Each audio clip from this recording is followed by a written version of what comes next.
मैं को अज ताणी भी नहीं भुलदा जेरे ऊँ अल्फाज अलाए हन जेड़े लाए हन। मेरे उजड़े हाल ते खुश थी मेरे सामने जश्न मनाए हन लोग खिलाए हन। जदा मुनसिफ वजबर लोग बने तोड़े जैकू घाटे आए हन चुप कर गए हन। अफनान नखेड़ा चाहदा हा तड़े खुश थी आप बनाए हन माल वंडाए हन। तू गैर दा थई अफनान जदा मैं प्यार दे वर्के चीर सटे। तू होवे हा ता देखे हा मैं मण मण दे कई नीर सटे।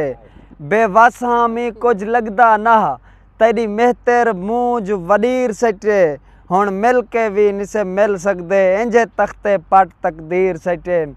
और आ देख कयामत बाद तेरे जेरी आमणी आई हुण आ गई है। हुण मुक गए पानी अखी तू हंज खून दो रंग वटवा गई है। उंदे चिंते ना कर मर पोसे हर सेंघी ये समझा गई है। हंसे सादे लोग अफनान आसा तेरी मूंज धनत्तर खा गई है। और राह अजल तू उतरे दिसते हन सिक मिलन दी तद बधवई रह गई। ताए वांग धनत्तर मूंज तेरी साकू अंगली ते नचवई रह गई।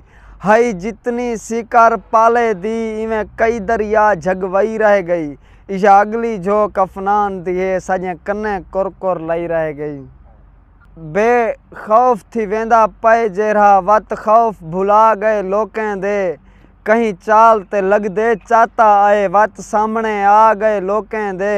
वह उंदे निखणन दा साकू गम काए नहीं हाँ चीर अला गए लोकें दे।